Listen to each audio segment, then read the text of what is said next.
And tonight I have the honor of introducing Dr. Ken Miller, who's from Brown University, and since I grew up in Providence, we just got going on about Providence, and then we ended up about field hockey, and that's why we're a little late. Ken Miller is a biology professor at Brown University, as I mentioned. He's a cell biologist. Cell biologist, thank you. I can get up and say this. You can get up and say this, but you're not going to. He's written a number, I can't even count the number of textbooks on biology. Tom, show your textbook from the little bitty one. But that was from 20 years ago that one of our professors still has. It's so good. He's also got a couple of texts. We have one copy back up there if you want to look at it on your way out. And you also may have caught him on the Colbert Report at some point or another. So with no more ado, I'm going to introduce Dr. Ken Miller. Thanks, Abigail, for that introduction. I want to thank all of you for coming tonight, and I especially want to thank a number of you, and I see your faces in the audience, who actually heard me at classes earlier today, and you came back anyway. So thanks very much for doing that. I appreciate that. One never knows how one is going to be introduced. So I always like to bring my own introductory slide so I can tell you who I really am. I'm a cell biologist. I work on biological membrane structure and function. That's a picture of me in my lab at Brown University. And I publish in journals like Cell and the Journal of Cell Biology. And my main research tool is the electron microscope. And I'm interested in biological membranes and how they're put together. Now, I see a lot of college students in the audience. And I like to joke that I'm always nervous when I speak in front of audiences of college students because lots of you already know me and you probably don't like me.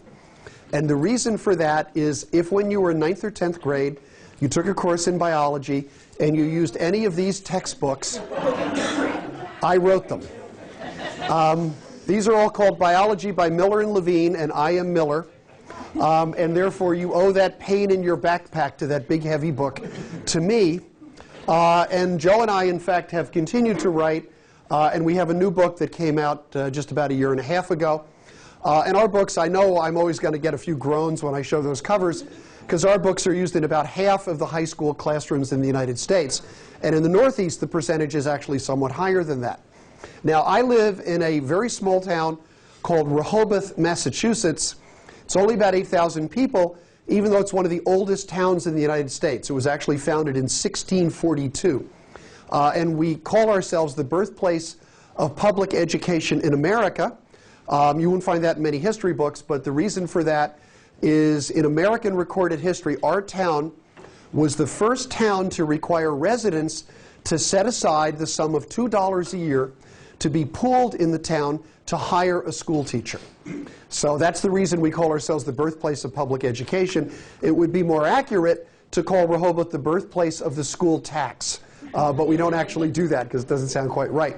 Now, I've been blessed with 2 daughters. My oldest, Lauren, was lucky enough to graduate from Dighton Rehoboth Regional High School before my first book came out. But my youngest, Tracy, was not so lucky.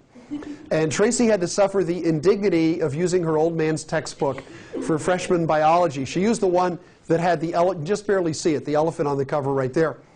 And you might think it's kind of a cool thing to have the high school in your town use a book that you wrote. And in some respects it is. But I have to tell you, it wasn't always that pleasant. For quite a few years, many people in Rehoboth knew who I was, but it wasn't because of what I do for a living. It's because for about 10 years, I was sort of like the commissioner of the girls' softball program. So I would run the spaghetti suppers to raise money. I trained our umpires. In the summer, I used to coach one of our all-star teams. So everybody knew Mr. Miller as the softball guy, but they didn't really know what I did for a living. Then the high school bought our very first book. My name was on the cover. My picture was inside. My cover was blown. And suddenly, everybody knew who I was and what I did. And about a month into that school year, I'm driving up to Dighton Rehoboth High School. And Abigail, you'll be happy to know this was to pick Tracy up after field hockey practice. And as I'm pulling in front of the high school, there's a woman I know from softball, another coach. Her name is Bonnie Kelly, and Bonnie recognizes my little pickup truck, and she gets very excited, and she flags me down. So I pull up in front of the high school, roll the window down, and I say, "What's up?" And Bonnie goes, Ken, you wrote the book they're using in the high school now." And I smiled, and I puffed out my chest, you know how it is, and I said, "Yes, Bonnie, I did." And then she looked me straight in the eyes, and she said, "Funny thing is, you don't seem that smart." So I was never quite sure what to make of that. My wife insisted it might have been a compliment, but I'm not entirely sure that is true. Besides writing textbooks with my friend and actually my former student, Joe Levine, I've also written 2 books on evolution for popular audiences.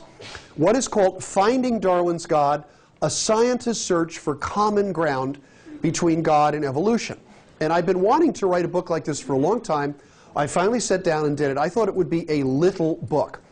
And what I mean by that is, you know, Mom and Dad would buy a copy. My department chairman would be amused to see a book with this title on the CV of a cell biologist, and that would pretty much be it. But to my absolute astonishment, this book is now in its 37th printing in paperback.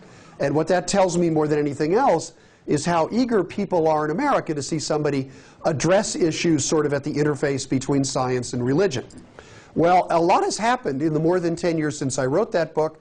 So I've written another book a couple years ago called Only a Theory, Evolution and the Battle for America's Soul. A copy of this I noticed is on that table in the back of the auditorium as I came in. And some of what I'm going to talk about tonight is certainly in this second book. So I want to start off because the title of my talk was, Is It Time to Abandon Darwin? I want to start off by answering that question. The answer is no. And what I hope to explain tonight is why. But I want to first start out with something, and that is the way that evolution remains under attack in our country today. Now, this is a cover of a book that was actually given me by one of my students.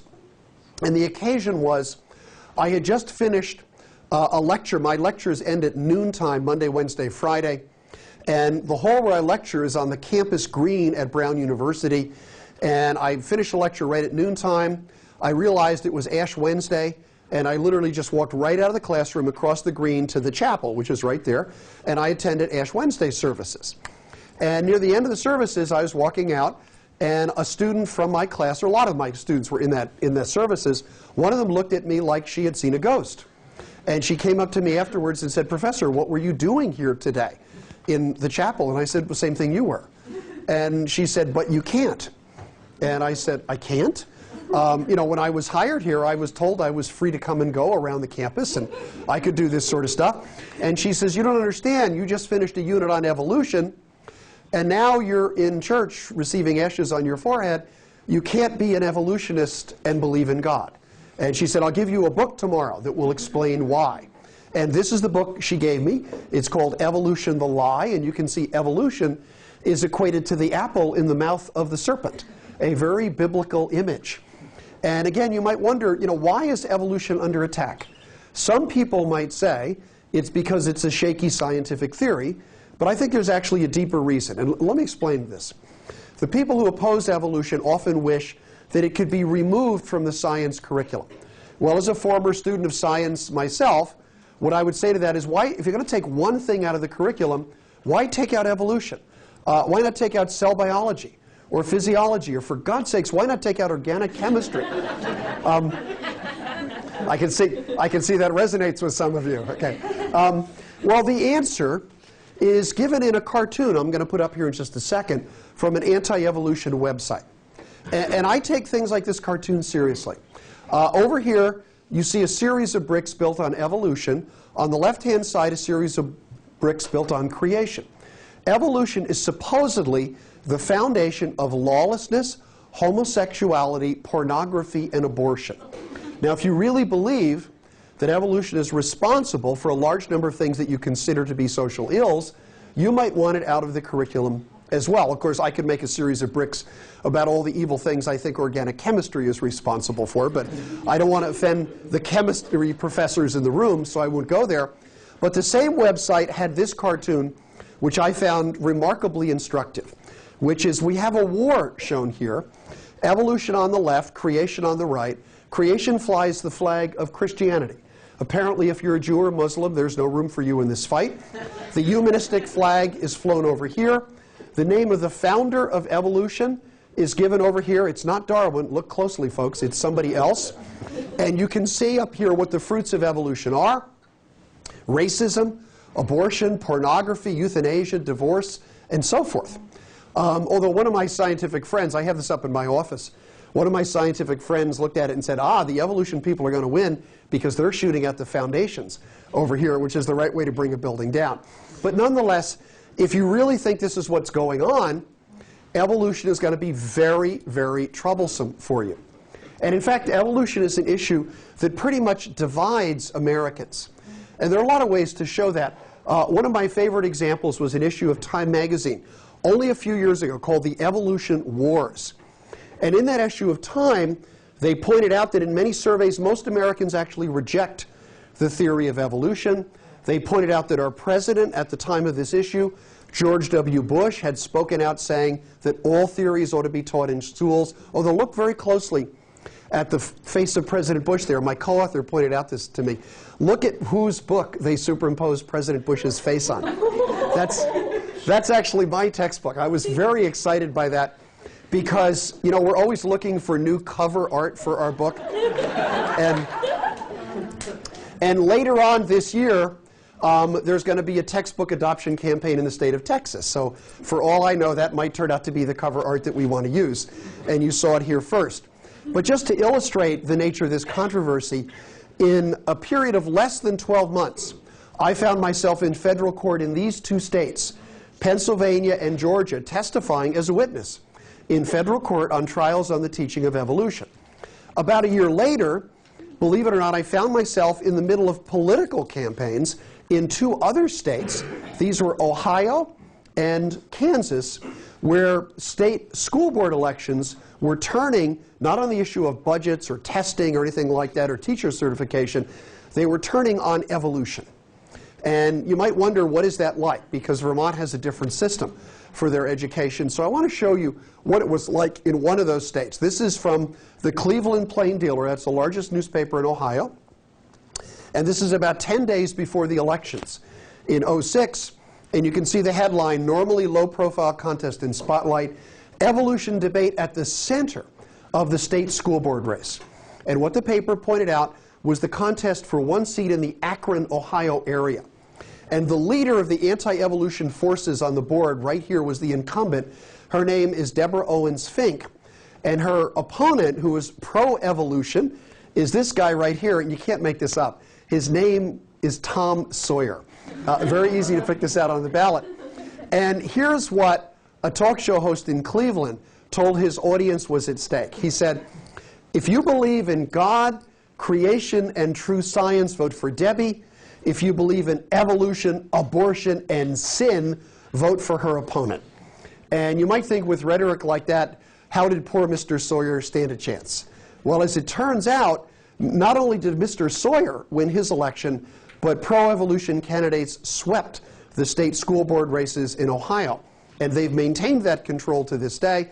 And they also won the State Board of Education races in Kansas as well, largely because educators and students and scientists sort of came out of the classroom, climbed down from the ivory tower, and did some practical politicking in both of those states.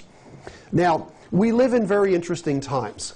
And I thought I'd remind you, not with the last presidential election, but the one before, how many candidates for one of the parties opposed the theory of evolution. The number was almost exactly the same this year, and we'll get to those in just a second. But this is a debate for the 2008 elections, and at one point the moderator asked, "Is there anybody on the stage that doesn't believe in evolution?"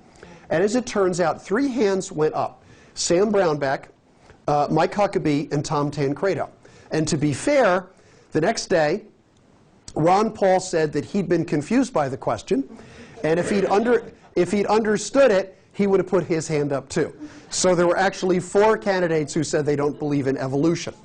Now, all these gentlemen subsequently explained, but to me, the most remarkable explanation came from Mike Huckabee, and I paid particular attention to that because on a personal level, I really like Mike Huckabee. I think he's a wonderful guy. He's very clear on his convictions.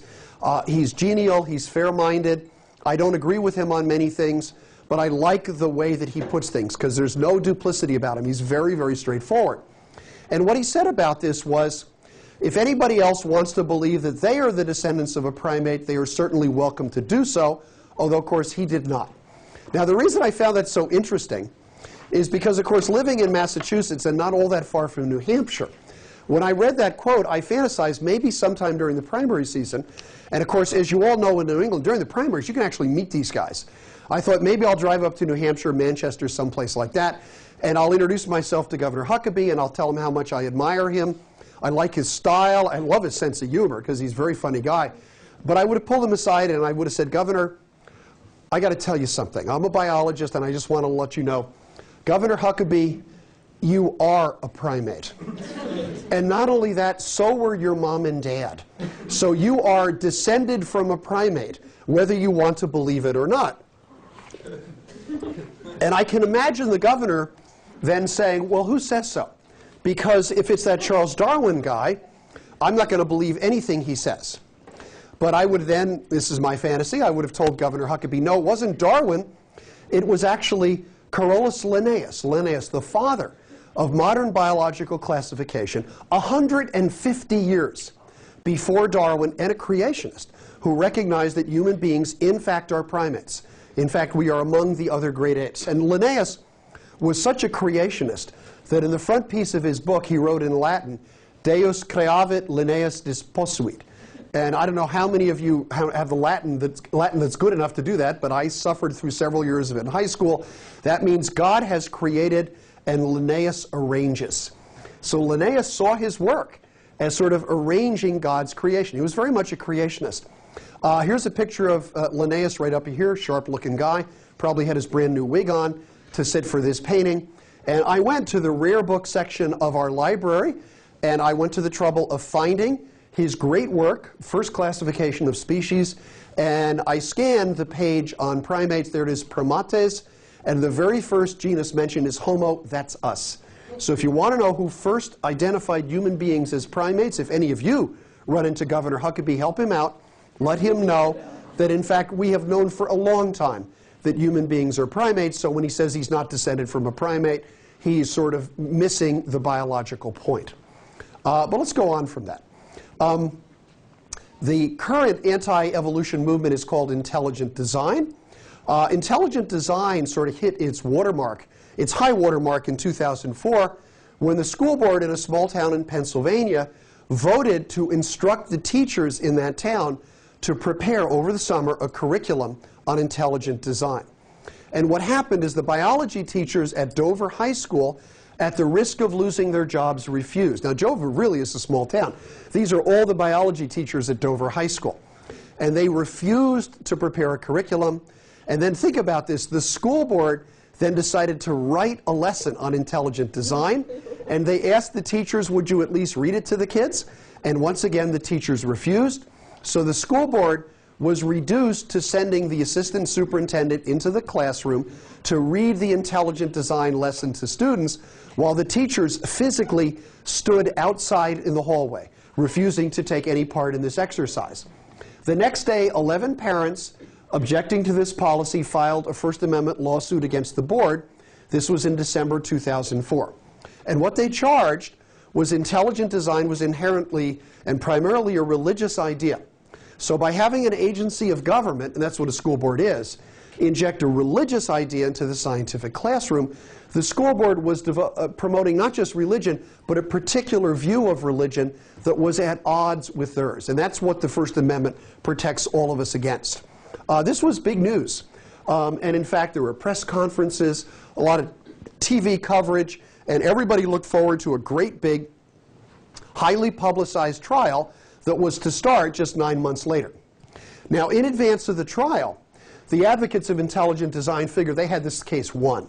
And the reason for that is they had the support of the local school board. They hoped they had the support of the community.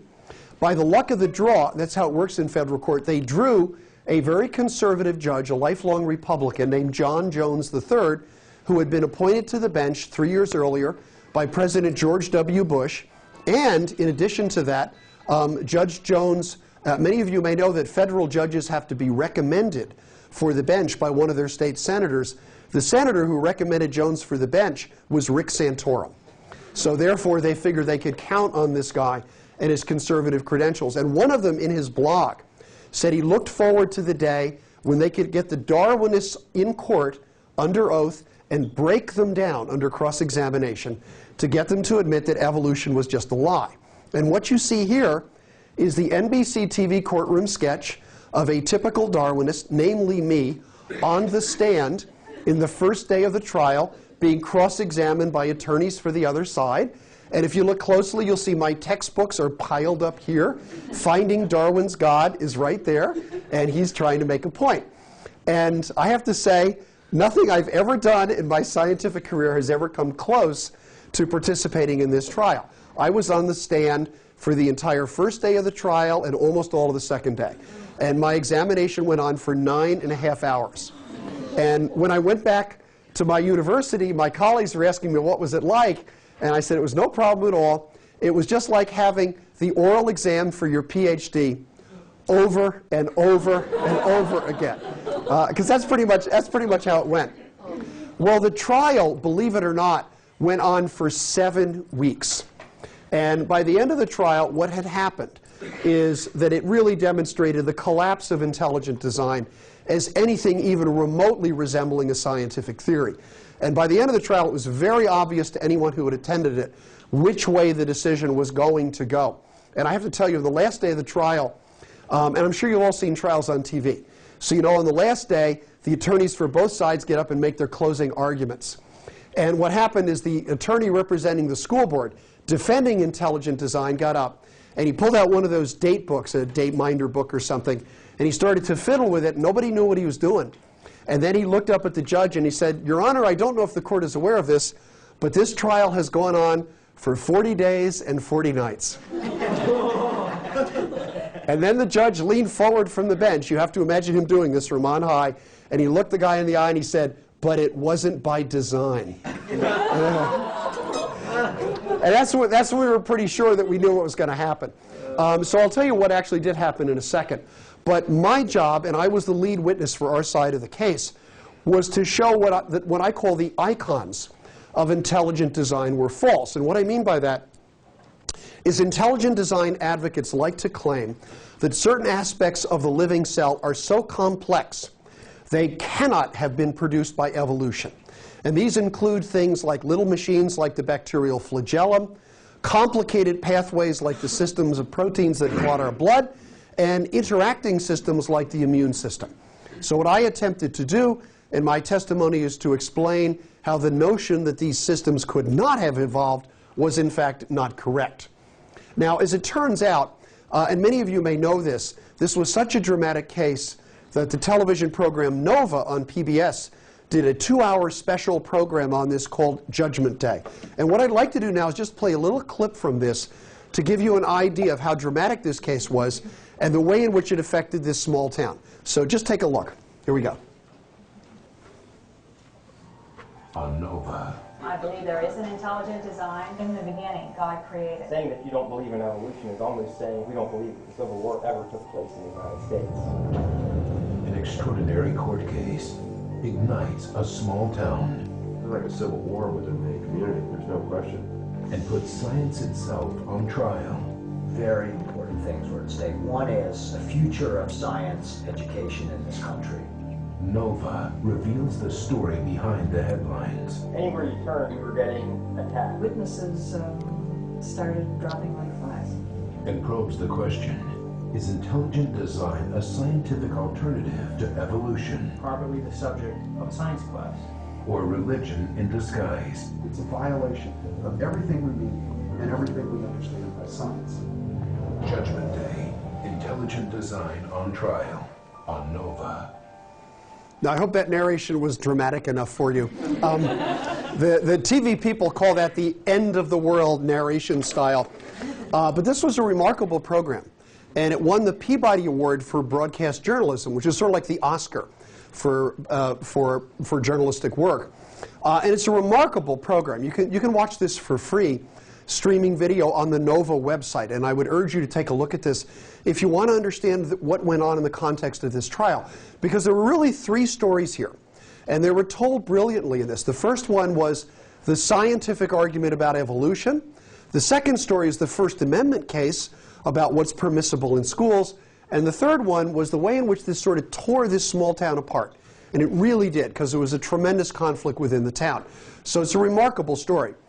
When the trial was over, it had received such publicity that many of us who participated in it had requests to be interviewed on various programs. The judge was on the Today Show on NBC. Several of us were on the NPR program Science Friday.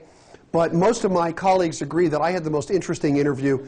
I was interviewed on one of those cable channels that I know you all watched here at Landmark because of its educational value.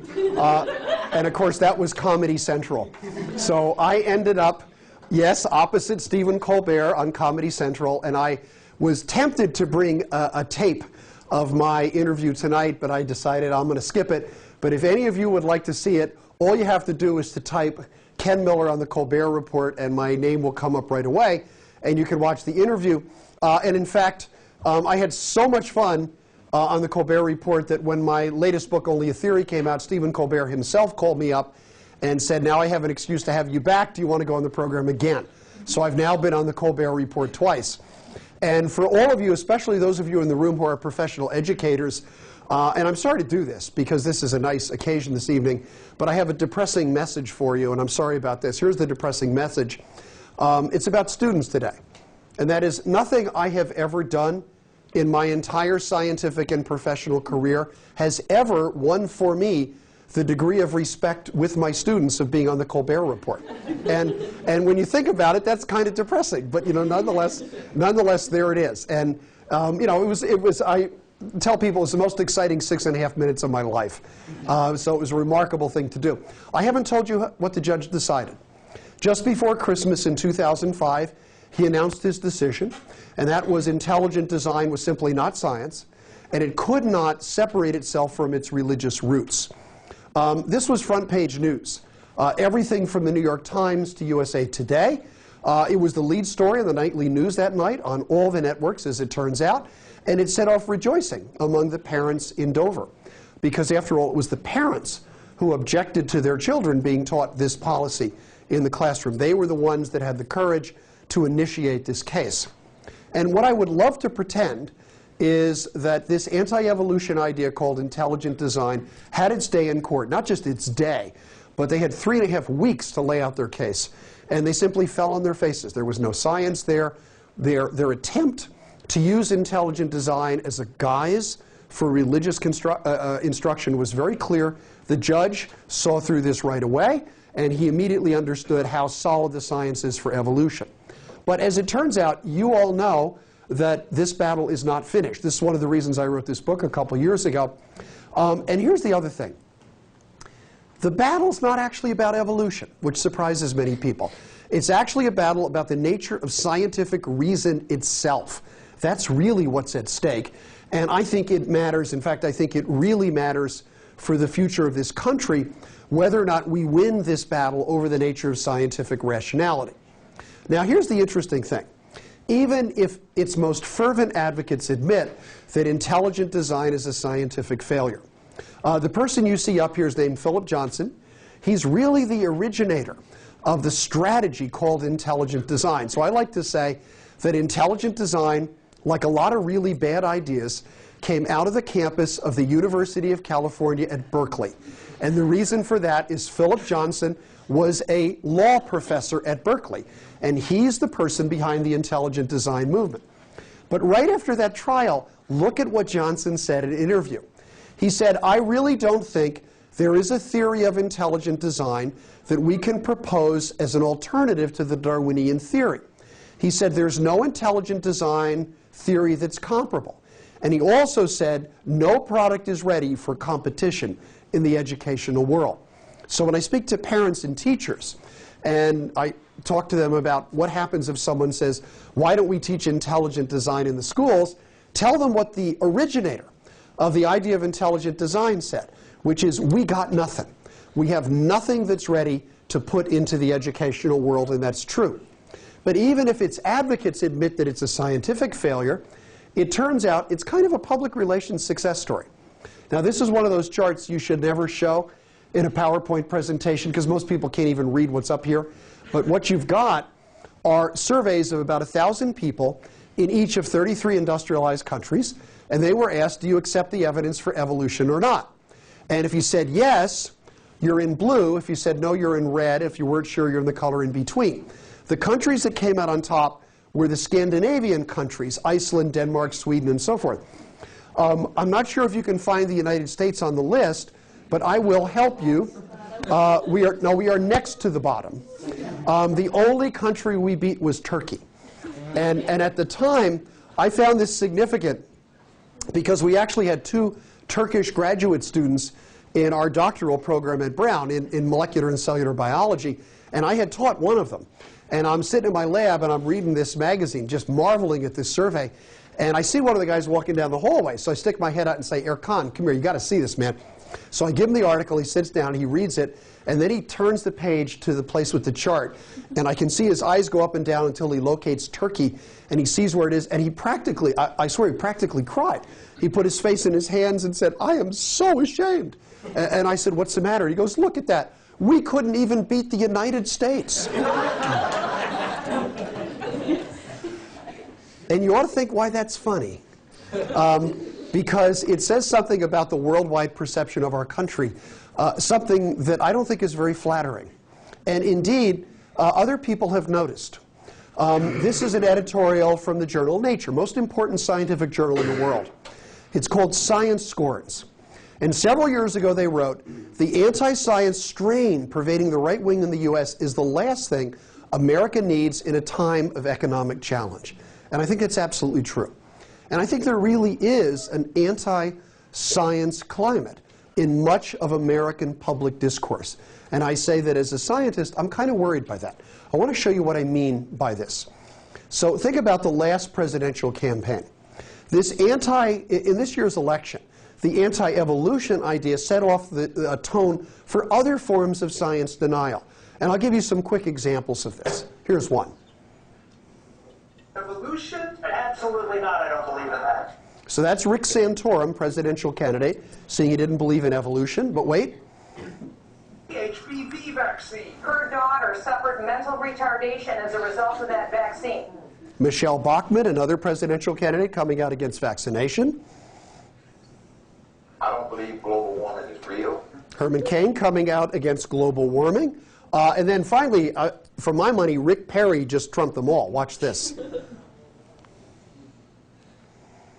There are a substantial number of scientists who have manipulated data so that they will have dollars rolling into their project.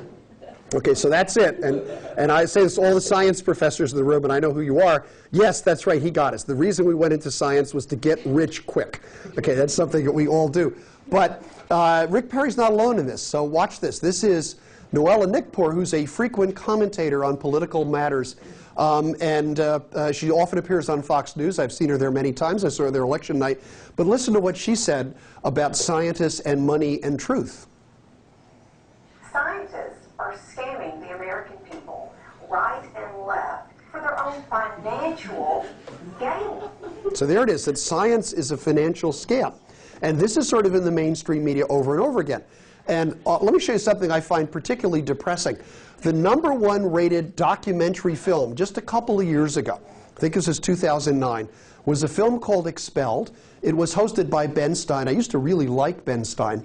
But you have to watch this movie. This is, if you look at my list of publications, I have written in my life a lot of book reviews, a lot of scientific articles and stuff like that. I've written one movie review. And I reviewed this movie for the Boston Globe. And my review was picked up in about 15 papers around the country. I did not like it.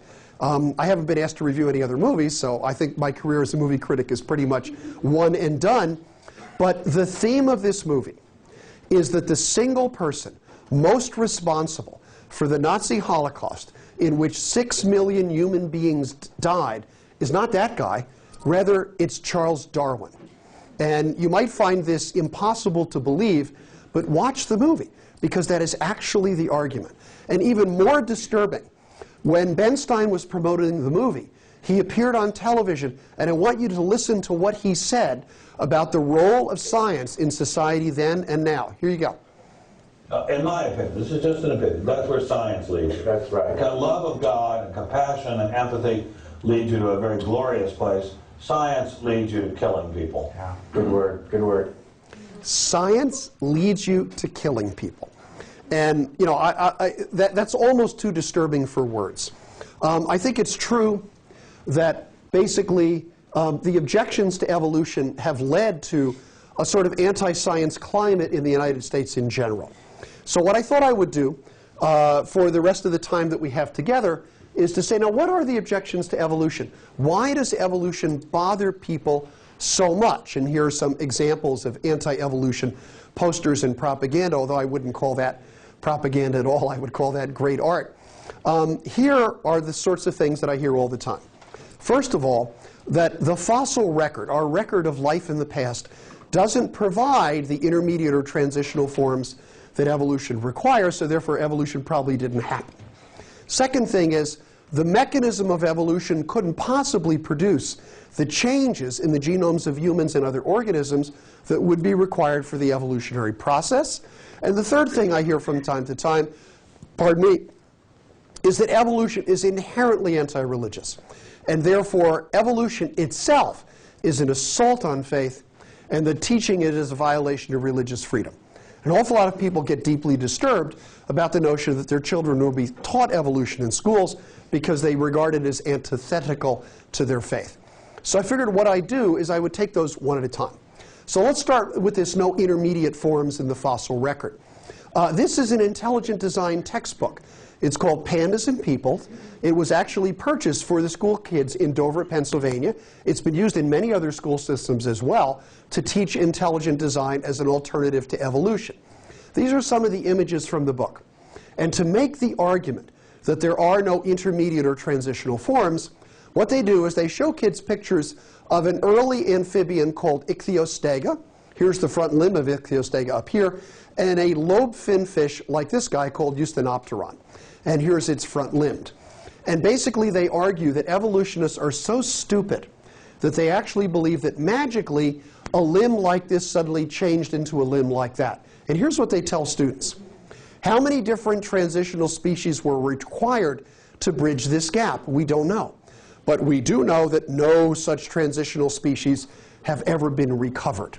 So they tell students nothing between this fish and this amphibian, and the evolutionists want us to believe that somehow a fish changed into an amphibian, which was a critical event on the evolution of all land vertebrates, by the way, including us. Now, it turns out that rather than being an unbridgeable gap between fish and amphibians, this is actually part of a very well understood evolutionary transition. And even when this book was published, there were two other transitional forms right in here that were already very well understood. Panderichthyes right here, which was a fish, but had a limb structure that clearly was strong enough to lift itself out of the water, and Acanthostega, which clearly was an amphibian, but was an amphibian with a fish-like head, with a fish-like tail, and with internal gills, which fish have, but no living amphibian has today. So there were two absolutely wonderful transitional forms already known. So rather than being an unbridgeable gap, this is actually part of a very well understood evolutionary transition. But what I'd like to do tonight is to look even closer at this transition. And specifically what I'd like to say is, can we find a transitional form at the exact point when we go from fish to amphibian? So what I'd like to show you is a video clip of a program featuring the work of a scientist who led an expedition to find exactly such a transitional form right there. Here it is. In 1999, paleontologist Neil Shubin and his colleagues set out to find just such a creature. What evolution enables us to do is to make specific predictions about what we should find in the fossil record. The prediction in this case is clear-cut. That is, if we go to rocks of the right age and the rocks of the right type, we should find transitions between two great forms of life, between fish and amphibian. Armed with this prediction, Shubin and his colleagues organized an expedition to one of the most desolate places on Earth, the Canadian Arctic, about 500 miles from the North Pole, where rocks of just the right age are exposed. Money was running out. This was it. We were told this was our last year up there. And then in 2004, the third day of the season, a colleague of mine was removing rock and discovered a little snout sticking out the side of the cliff, just like exactly like this. And he removed more rock and more rock and more rock, and it became clear this was the snout of a flat-headed animal. And that's when we knew, flat-headed animal at 375 million years old, this is going to be something interesting. They called it tiktaalik, which means large freshwater fish in the language of the local Inuit people. And it's one of the most vivid transitional fossils ever discovered, showing how land animals evolved from primitive fish. Over here you have a fish that's about 380 million years old. And we see, just like any good fish, it has scales in its back and fins. You compare that to an amphibian, you find a creature that doesn't have scales, and it's modified the fins to become limbs, arms and legs, and the head's very different. It has a flat head with eyes on top and a neck. What we see when we look at the fossil record, at rocks of just the right age, is a creature like tiktaalik. Just like a fish, it has scales on its back and fins. You can see the fin webbing here. Again, when we look at the head, you see something very different. You see a very amphibian-like thing with a flat head with eyes on top.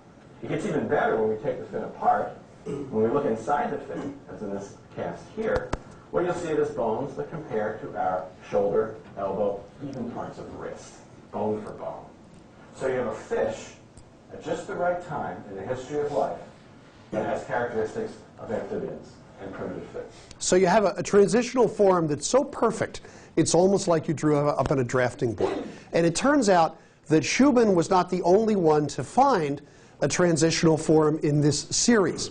In 2006, another group found another transitional form, more on the fishy side, called Goganathus. And its front limb also has bones that correspond to our upper arm, the humerus, the radius, the ulna, and parts of the wrist. It was absolutely astonishing.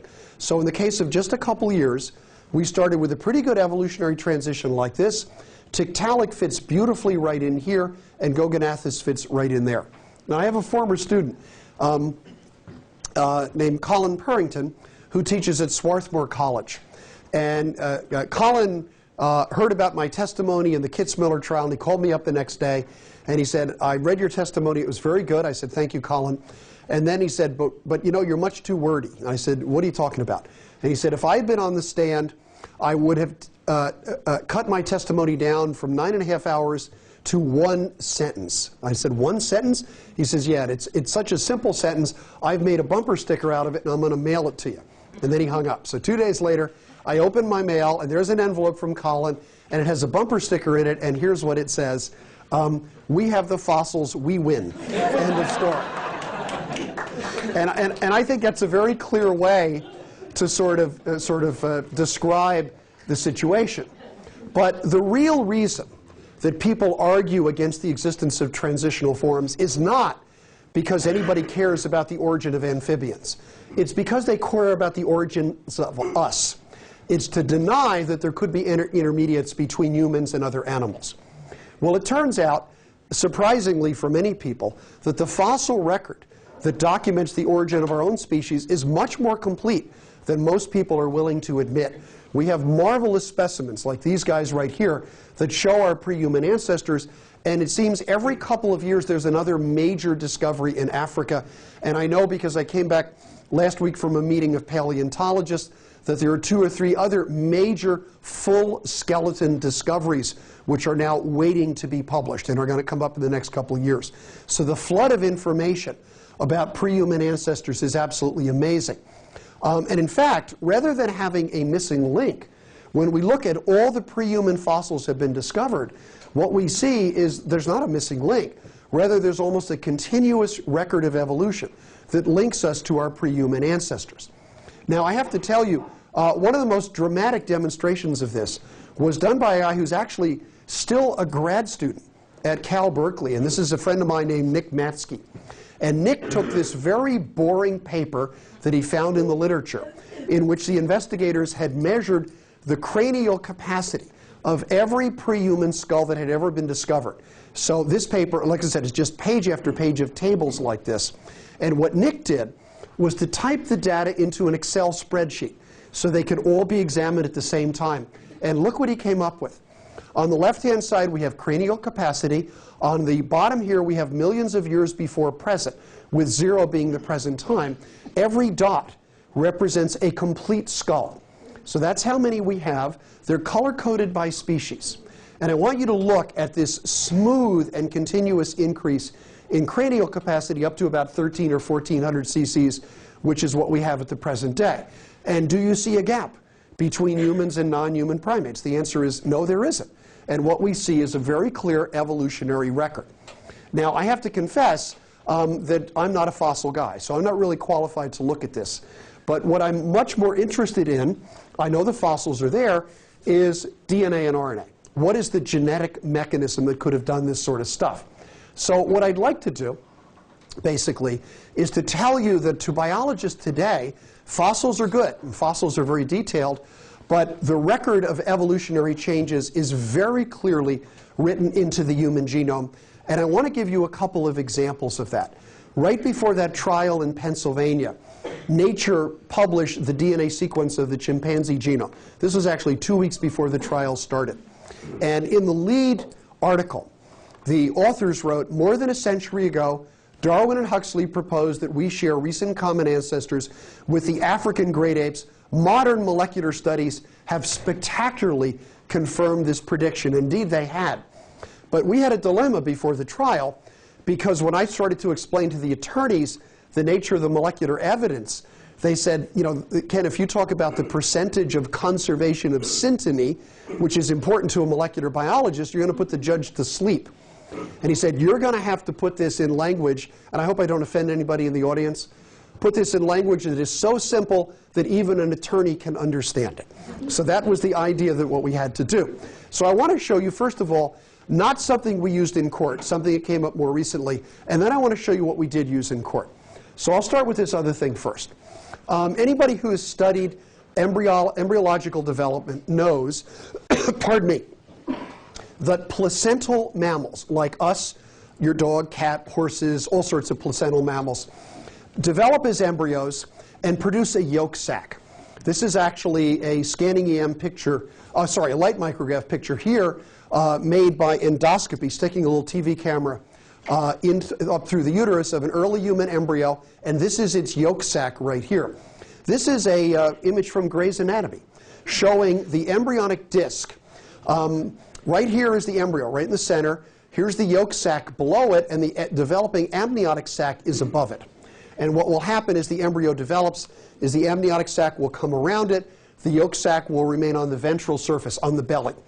Now, here's the interesting thing about the yolk sacs that a mammalian embryo forms. They're empty. They don't have any yolk in them. So the puzzle, and this is from another anatomy book, and this shows a human embryo, is why do we form a yolk sac since our eggs are so tiny and so small that they don't have any yolk to enclose? So that's sort of weird, because we form a yolk sac that is empty. If you watch a chick embryo develop, it forms a yolk sac too, except its yolk sac actually encloses the yolk inside the egg. The same with a reptile. So why is that? Well, evolutionary biology has an answer, and that is because mammals evolved from animals, reptiles in particular, that produce yolk-containing eggs. So this empty yolk sac is a marker, a remnant of our evolutionary history. But wait a minute, because I said I wanted to get into DNA. So here's the cool thing. Here's the question. If the ancestors of mammals once produced eggs with lots of yolk, it means that the original mammalian genome probably had genes for the yolk protein called vitellogenin. I'm sure all of you who've studied nutrition know that the yolk is the part of the egg that has the most protein. Well, the name of that protein is called vitellogenin. And that's what chicks put in there, that's what birds put in there, that's what reptiles put in there. But mammals don't produce a yolky egg. But the question is there somewhere in your genome and mine lurking the remnants of the vitellogenin genes which we no longer use? Well, since we have the entire human DNA sequence, we can check. And the answer came out in 2008, and lo and behold, they're right there. We actually still have in our genome 3 genes for vitellogenin. They're all broken. And what I mean by that is none of them can produce a viable messenger RNA. We don't produce the protein. We still have the remnants of those broken genes behind us. So we have non-functional remnants of all 3 vitellogenin genes that are found in birds. And they're called VIT1, VIT2, and VIT3. Now the story is even more detailed and better than that. I'm sure you know that there's a couple of really weird mammals, they're called the monotreme mammals, that lay eggs. The spiny anteater and the platypus. It turns out they do produce yolky eggs, and they retain one of those VIT genes. So what happens is VIT1 and VIT3 were lost first. VIT2 was not lost until 70 million years ago. Monotreme egg-laying mammals retain just one functional VIT gene, and they have 2 non-functional ones. Here's the other really cool thing about this. We lost, and we can tell how long ago we lost it by how many mutations are in the vitellogenin genes that inactivate it. We lost the vitellogenin gene about the same time that a new gene appeared in our genome. And that was the gene for casein. Casein is the gene for the protein in milk. So right at the time that we mammals developed the placenta and lactation, we also lost the genes for yolk proteins. So these 2 evolutionary stories weave together in a beautiful way that confirms the evolutionary of our ancestry, not just of us, but of all mammals from other animals that laid large yolky eggs. Now, Stephen Jay Gould, the great evolutionary writer at Harvard, wrote many years ago that things like this, your genome and mine having genes for a yolk protein that we never make, and a yolk sac that is always empty, is what he called a senseless sign of history. And these senseless signs of history are remnants of the past that don't make sense today. They are the useless, the odd, the peculiar, the incongruous, and they supply proof that the world was not made in its present form. And they also supply proof that our genome was not made out of scratch in its present form either. And that's an important lesson. Now this time I want to show you one thing that we actually did bring up in the court. And this was the very slide I used to explain this to the judge. We've known for a long time that we human beings share recent common ancestors with the other great apes, with gorillas, orangs, chimpanzees, and so forth. Physiology, genetics, habitat, everything else. But there's something really weird about this, and I know there's a lot of biology students in the room. You're going to relate to this. We humans have 46 chromosomes, but all the other great apes, without exception, have 48. Now, the biology students also know those chromosomes come in 2 sets of 23. Each of us get 23 from mom and 23 from dad. But a baby chimp, for example, gets 24 from mom and 24 from dad. So what happened to those 2 missing chromosomes in us? Is it possible, for example, that 2 chromosomes in our primate relatives just kind of got trashed when humans evolved? And the answer to that is no, it's not possible at all. Because the loss of both members of what are known as a homologous pair of chromosomes would be fatal. You would lose so many genes you couldn't even get through embryonic development. So the only possibility that makes any sense is that 2 chromosomes that are still separate in the other primates must have gotten accidentally fused together to form a single chromosome in us, which would have dropped us from 24 pairs down to 23 when those chromosomes fuse. So that's the explanation. But an explanation is not evidence. So the interesting thing is, can we test that? And this is what makes evolution science rather than just conjecture. If that's true, then somewhere in the human genome, we must carry a very recently fused chromosome. Now, how would we recognize that chromosome? It's an interesting question. And it turns out to be easier than you might think. I've sketched 2 chromosomes up here. The tips of every human chromosome, shown here in blue, have a very highly repetitive DNA sequence in them called a telomere, which is very easy to recognize. It's the same sequence repeated over and over again. Near the center of every chromosome is an equally special region called the centromere. If you and I right now are carrying a chromosome that was formed by the fusion, very recently, of 2 other chromosomes, you know what it should look like? It should have telomere DNA where it doesn't belong in the middle of the chromosome, and it should have sequences that correspond to 2 centromeres, which no chromosome should really have. So now all we have to do is look at the human genome and see, do we have a chromosome like that? And the answer turns out to be, yeah. Human chromosome number 2 has every characteristic I just mentioned. Telomere in the center and 2 centromeres. And even better than that, the DNA sequences around the centromere are so precise that we can tell that the 2 chromosomes from the other primates that fused in our ancestry were chromosomes 13 and chromosomes 12. And in fact, we no longer, when we do chimpanzee or gorilla genetics, we no longer call their chromosomes 12 and 13. We call them 2A and 2B because they correspond to the upper and lower half of the human second chromosome. And furthermore, we can see the exact place where it fused. So this is an extraordinary thing because evolution makes a prediction based on common ancestry. The prediction is very specific in terms of what we should see in the DNA, and then we can go into the DNA, and by golly, it's staring us right in the face. And my friend Neil Shubin, whom you saw, who's the paleontologist who discovered Tiktaalik, he had something to say about this as well. So here's what Neil said. Darwin didn't even know about molecular biology and DNA, yet that's where some of the most profound evidence is being uncovered today. Think about that. That somebody in the 1800s made predictions that are being confirmed in molecular biology labs today. That's a very profound statement, a very successful theory. So I love what he says with a twinkle in his eye. It's a very profound statement about a very successful theory, and indeed it is. So I want to close by taking on point number 3, which is that evolution is inherently anti-religious. And I think in the view of many people, it certainly seems to be.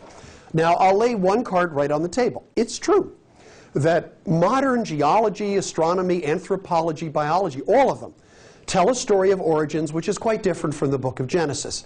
That's absolutely true. But these sciences also tell us that we live in a universe that is literally bursting with evolutionary promise.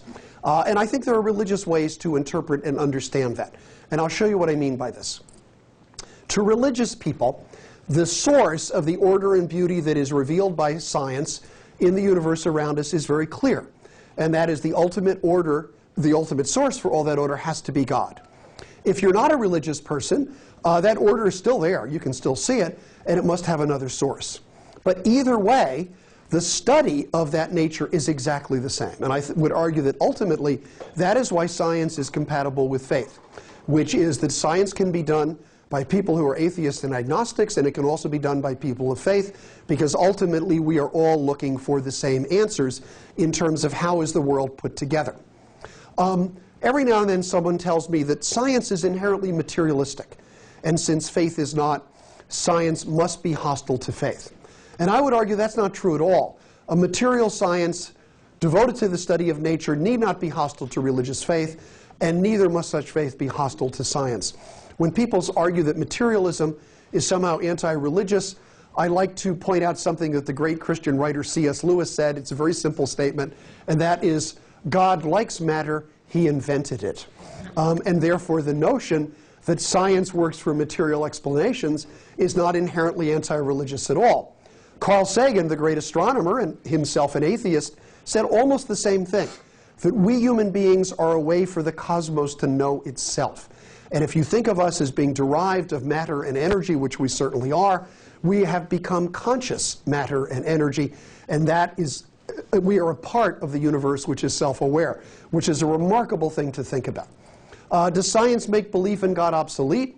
I was actually invited to duel with Christopher Hitchens in a series of essays on this a couple of years ago. These are online, and you can look them up if you want. It was sponsored by the Templeton organization. So the web address is templeton.org, then simply /belief. And you'll find a lot of essays on there. Christopher Hitchens said, no, but it should invalidate it. And I wrote, of course not.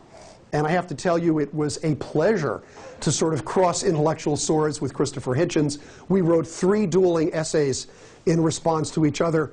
And like anybody who had anything to do with Christopher Hitchens, I greatly lament his untimely death a little more than a year ago. It would have been wonderful to have Hitchens around a little bit more, simply because his insights are so profound, and his arguments against religion are so powerful that I think any person of faith can't call their faith tested unless you've listened to Hitchens' arguments and then been able to answer them at least for yourself. And that's exactly what I tried to do. Now, I should tell you, I'm not the only evolutionist who also says that he's a person of faith. This is Theodosius Dobzhansky. You may or may not know the name, but most evolutionary biologists would say this guy was the greatest evolutionary geneticist of the 20th century. He's as responsible as anybody for what we call the modern synthesis of evolution. And he wrote a great article way back in the 70s. The title of the article is All You Need to Know. Nothing in biology makes sense except in the light of evolution. That's true. But Hitchens himself, look what he wrote.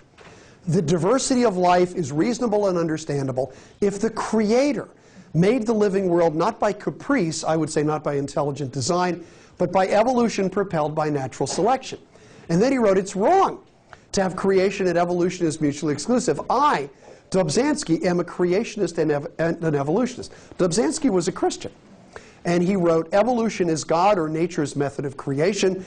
Creation is not an event that happened in 4004 BC. It is a process that started some 10 million years ago and is still underway today. So that's a scientist speaking well of faith. How about a religious person speaking well of science? Well, Pope Benedict, or perhaps I should say former Pope Benedict, a few years ago was cornered by a group of Italian journalists and wanted to know, could you be a Christian and accept evolution? And he basically said, sure. And he said the notion of a conflict, the contrast between evolution and creation is an absurdity because there are many tests, scientific tests, in favor of evolution which appears as a reality that we must see and enriches our understanding of life and being. Well, popes tend to speak in kind of obtuse language that isn't very clear. So if that's not quite clear to you, do what I do when I want a translation of a complicated statement. Go to that authoritative source. Say when I use the New York Post, they will break it down for you. Evolution and God do mix Pope. End of story. So that puts it up very well. And I want to give you another example as well, simply because I find it so compelling. This is St. Augustine, one of the earliest and most prolific of all the Christian writers. And Augustine, I am convinced, if he were alive today, he'd be an evolutionist. And he had an insight about the nature of what he called creation. And he said the universe was brought into being in a less than fully formed state, but was gifted to transform itself from unformed matter into a truly marvelous array of structures and life forms. And this is somebody who's writing in 404 AD. And his insights in this respect are remarkable. Now, when I speak to scientific audiences, every now and then, someone says, you know, why are you quoting a weird 5th century mystic like Augustine? And I actually had a geneticist ask me once, what kind of science would we get if we followed Augustinian principles? And I don't know if that geneticist realized how ironic the question was. But I said, the knowing among you are already giggling. But I said, I want to give you an answer to that question. This is a person who went into religious life, and he was so influenced by the thought of St. Augustine that he joined an Augustinian order within the church. And he was highly thought of by his fellow priests and brothers, and they elected him the abbot, the head guy, of the Augustinian monastery of St. Thomas in Brunn, in what is today the Czech Republic. Now, at one point in his life, this very religious man got interested in something that today you and I would recognize as a scientific question, which is how do plants pass their characteristics along from one generation to the next? So what did this Augustinian priest do? Did he pray? Did he read scripture? We did all those things. But to answer the scientific questions, he went into the garden and he did experiments. The name of that Augustinian priest was Father Gregor Mendel, the founder of the modern science of genetics. So my answer to that fellow scientist was, what kind of science do you get if you follow Augustinian principles? Is you get darn good science, you get genetics. And I think that's as profound a statement as anybody can make about the compatibility of science and religion. I have to show you this. Right after the Dover trial, Charles Krauthammer, a very conservative columnist, wrote this column in which he wrote, phony theory, false conflict, intelligent design foolishly pits evolution against faith. And Krauthammer, who's a very conservative guy, wrote, how ridiculous to make evolution the enemy of God. What could be more elegant, more simple, more brilliant, more creative, more divine than a planet with millions of life forms, distinct and yet interactive, all ultimately derived from from accumulated variations in a double-stranded molecule, pliable and fecund enough to give us mollusks in mice, Newton and Einstein, even if it also gave us the Kansas Board of Education. And I think that puts it very well. I'm running a little late, so I'm going to skip over this quotation from Rick Santorum about evolution. But I want to let you know something, and that is that the rest of the world is really concerned right now about the state of science in America. This is the New Scientist, which is a British scientific publication, and they're really concerned about what they call a dangerous retreat from reason. I've already shown you that Nature editorial, and it is indeed something to worry about. And I think we have to be worried as well, whether we are students or professors of science ourselves, or simply ordinary American citizens. Because for most of the 20th century, we've been able to take it for granted that America was the leading scientific country in the world, and we begin the 20th century with the same assumption. But if we end the 20th century and that's not true, 21st century, and that's not true, this is going to be a very different world, and it's something we should worry about. Sean Otto, in an article in Scientific American in November 2012, just a few months ago, pointed out that we have a science problem. And he also points out that attacks on science don't just come from the political right, they come from the political left as well. That's why this is a very interesting article. And here you see a Democrat and a Republican, both of them kind of sweeping scientific issues under the rug, while Thomas Jefferson looks down somewhat askance, because Jefferson clearly was a friend of science. And in fact, Otto says science denial comes from both sides of the spectrum. Among Democrats, it's the false belief that vaccines cause autism. Among Republicans, it's the false denial of climate change and evolutionary biology. And of course, I've talked about that tonight. So this is a bipartisan issue. Here's the worry. When facts become opinions, the collective policy making of a democracy breaks down. Gone is the common denominator knowledge that can bring opposing sides together. And as a scientist and an educator, I'd like to think that scientific knowledge is actually what can bring people together from both sides of the political spectrum. And I think we have to understand that what science tells us is not just how to solve our problems, but also that we live in a world of absolutely extraordinary beauty and vitality and diversity and possibility. And what I try to convince my own students of, I clicked the button one more time than I should have, otherwise you'd be gazing at the beautiful pictures that I just caused to vanish from the screen. What I try to tell my own students is I can't think of a single time in the history of humankind when it would be more exciting to be a scientist than right now, simply because I think we are so close to understanding so many fundamental problems. And finally, and this is the last thing I want to say tonight, every now and then someone will ask me, isn't evolution, even if it's true, kind of a depressing idea? Isn't it kind of demeaning or degrading to think that your ancestors wallowed around in the slime or something like that? And my answer to them is no. And that is, I think it's actually sort of cool to think that we human beings are united in a fabric of life with every other living thing on this planet as our relatives. And I can put my own words to this, and I can quote from other people, but I think the person who captured it best was the same person who kept this page in his notebook. This is a notebook page that he wrote in 1837, and you can see he drew this very strange diagram here. No one had ever drawn a diagram like this before, and at the top he wrote, "I think," and then he explained it in his bad handwriting down here, and a couple weeks later he came back to the notebook and he put more explanations up there. And about a year after he did this, he wrote up a draft of his ideas, about 300 pages, and gave his wife a bank account of £400 saying, if I die without publishing this, use this bank account to publish my thoughts, because I think they're important and I don't want them to be lost. Now, I haven't told you who this person was, but the last sentence of a book that you've all heard of summarizes certainly my feelings about evolution. And what he wrote in the last sentence of this book was that he did not find evolution degrading or demeaning. Rather, he wrote, there is grandeur in this view of life, with its several powers having been originally breathed into a few forms or into one, and that while this planet has gone cycling on according to the fixed law of gravity from so simple a beginning, endless forms, most wonderful and most beautiful have been and are being evolved. That's the final sentence of The Origin of Species by Charles Darwin. And ladies and gentlemen, I think those are words to live by.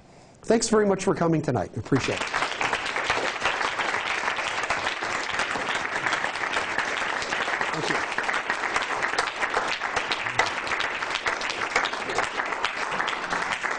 Thank you. Thank you. Abigail, do I have your leave to take questions? Yep. Okay, I'd be delighted to take questions. Yes, ma'am. I'm curious, what are some of the fundamental problems that you think science is on the cusp of? Oh, okay. Well, first of all, it's been 12 years since the human genome sequence was published. And I think originally there was some thought, well, we'll look at all these A's, T's, G's, and C's, and we'll have everything figured out. It's now very clear that's not the case at all, that you can look at the genome, and the really hard problem is understanding how the different parts of the genome interact with each other, how proteins interact with each other. So we speak now not just of the genome, but of the proteome, groups of proteins interaction with each other, of the transcriptome, the parts of it that are copied and how they interact with each other. And there are a whole host of other omes that we now talk about. And I think we are on the verge in molecular biology of, for the first time, putting together a synthetic picture of how all of these things interact with each other, to the point where we can actually begin to predict how the genome basically will act under certain circumstances. And I think that will be a very, very big deal. The second thing that relates to that is what I would call personal genomics. People who work in oncology, cancer therapy, have known for a long time. Now let's take breast cancer and prostate cancer as two very common examples of this, that there are some drugs that work for some women or some men for breast or prostate cancer, and some drugs that don't. And then those drugs that don't work in them, you might try them in other individuals and they work just fine. It's now very clear that there are genetic differences in the cancers of individual people that determine their response to chemotherapy. And therefore it is now possible, it's beginning to become routine in some cancers, to take a sample of the cancer DNA, analyze the genome, and predict in advance which drug is going to be the most effective. That saves time, it will save lives, and it will cut down on side effects. So that is happening right now. I also think that some of the most fundamental, and I'm sorry you're getting the biologist perspective here on the cool stuff. A physicist would be jumping up and down about the Higgs boson. But the other thing that's really happening right now is I think we're on the verge of fundamental advances in neuroscience in terms of understanding learning, memory, and even consciousness. So we're just beginning to probe the human brain to the point where we're beginning to understand what parts of the brain are active in certain processes and how cells and chemicals interact within the brain. And there's not a, I cannot let an issue of the journal Science and Nature go by every week without reading them, because I find something fundamental every week. And for some reason, maybe it's just because I'm getting old, I didn't think those journals were all that interesting when I was in grad school, but I see so much cool stuff happening right now that I look forward every week to reading the journals, going to the meetings, talking with my colleagues about what they're doing. So good stuff is happening, I think. Other questions? Yes?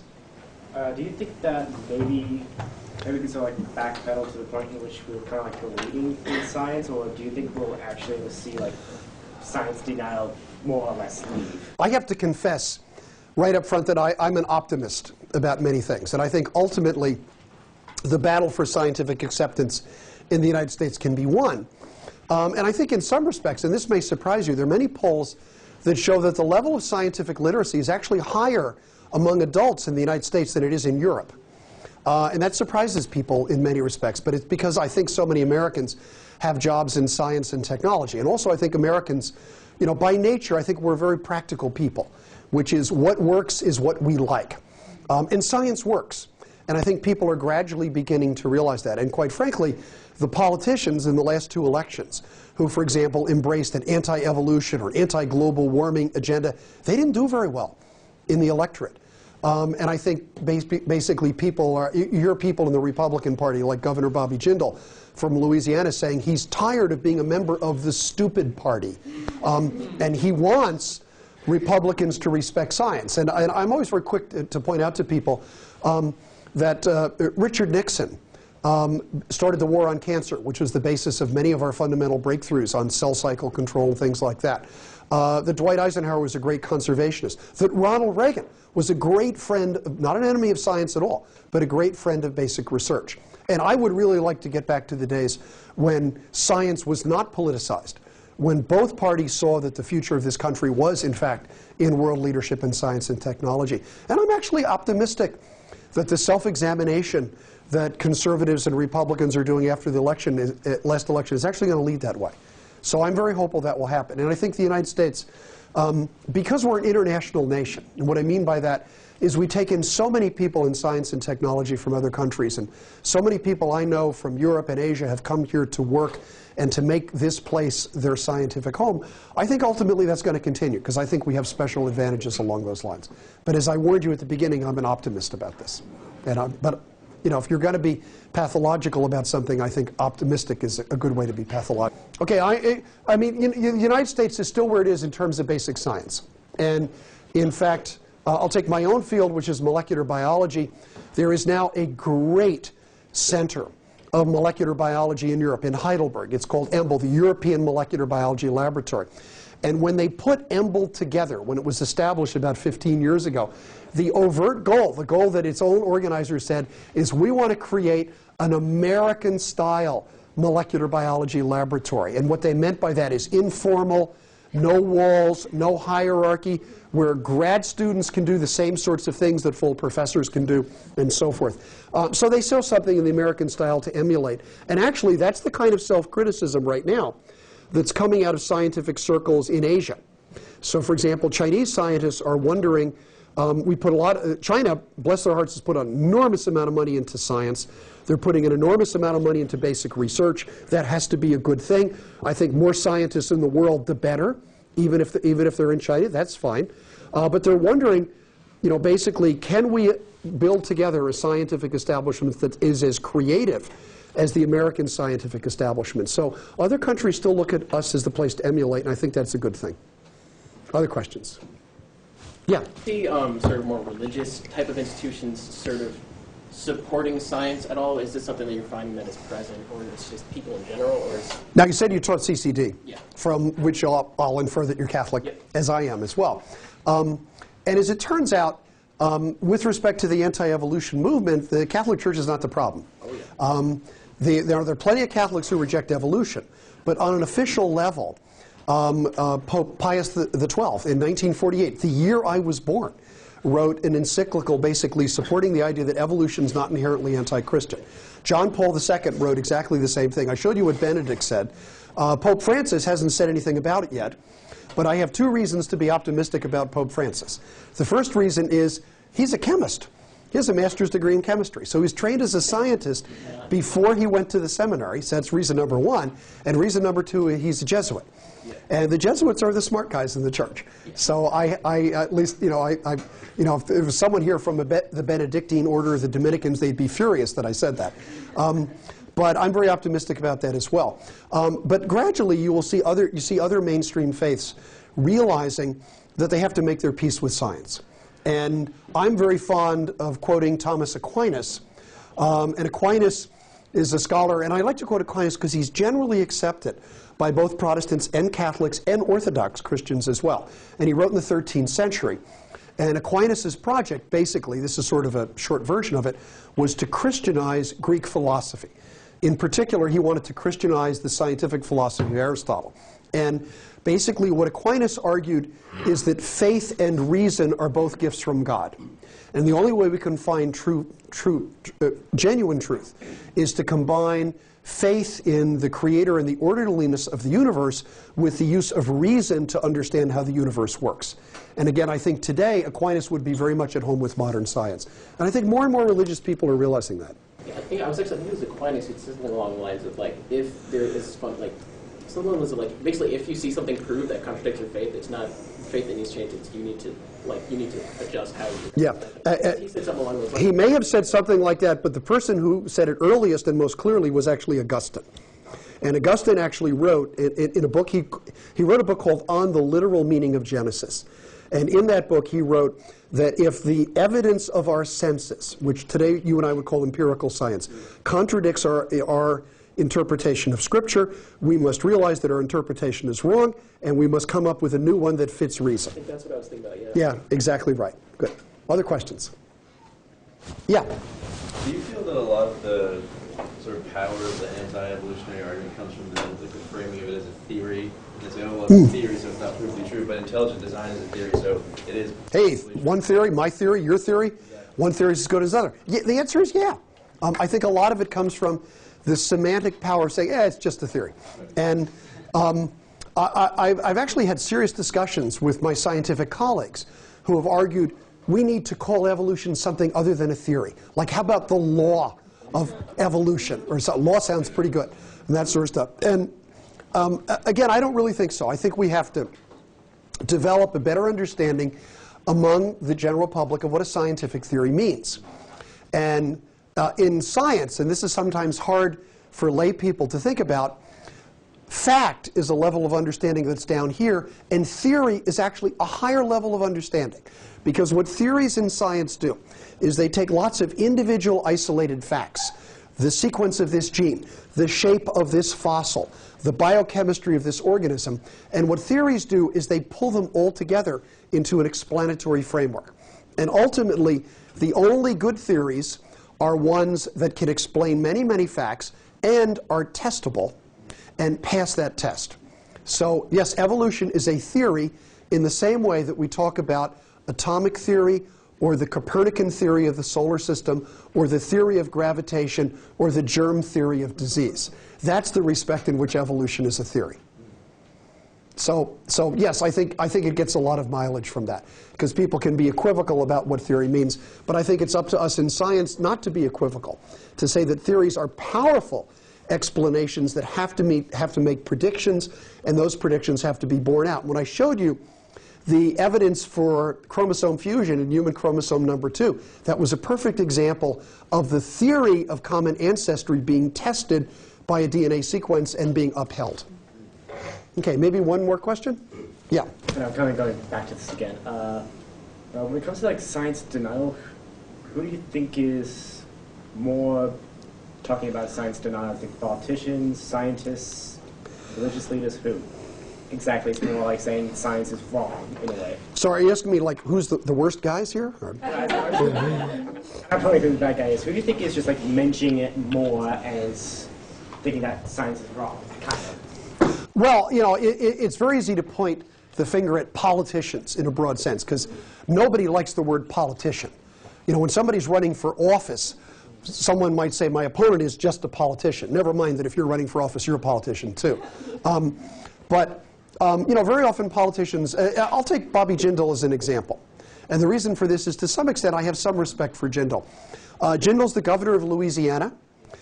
He also is a graduate of my university. Bobby Jindal has a biology degree from Brown, which we're all sort of trying to live down at this point.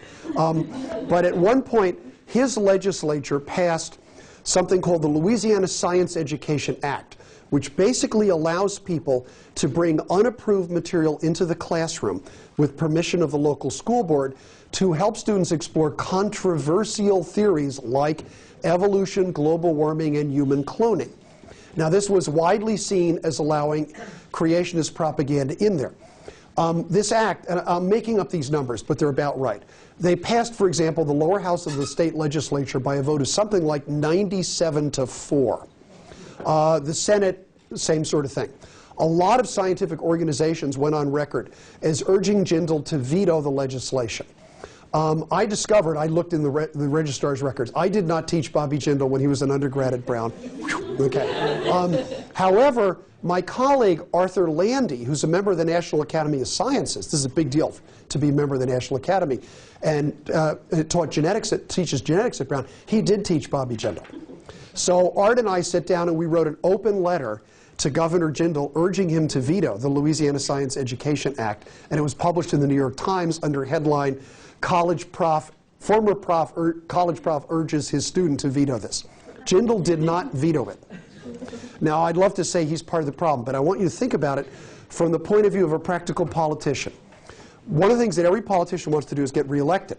This had passed the legislature by such an enormous margin that whether he vetoed it or not didn't matter. His veto would be overridden. So why spend his political capital on a pointless veto to make a point? He'd rather stay on the side of his majority in the legislature and try to get some good done that way. So, you know, as a scientist, I'm critical of Jindal for doing this. It was the wrong thing to do. I would have liked to see him fight against this bill. But as a matter of practical politics, it's understandable. I think many people from many religious denominations take a view that the book of Genesis is literal science and history. And if a single thing there is not exactly the same way as science says it, then the scripture must be right and the science must be wrong. I understand that point of view. I respect the people who hold that point of view. I just think they are profoundly wrong and mistaken about this. Now, are they science deniers? Yeah, in a sense they are, though I understand where they're coming from. So I'm not going to point the finger at anybody in particular. I like to think that we can, with some hard work, get back to what I would call a more innocent age in American science, which is the 1950s and 1960s. Not surprisingly, that's when I grew up. And everybody seemed to like science, and science did not seem to be political, and science was seen as a way to advance the economic and social well-being of the country. I don't know how to get there, but I'm optimistic we can. So, thank you very much for coming again tonight. I appreciate it.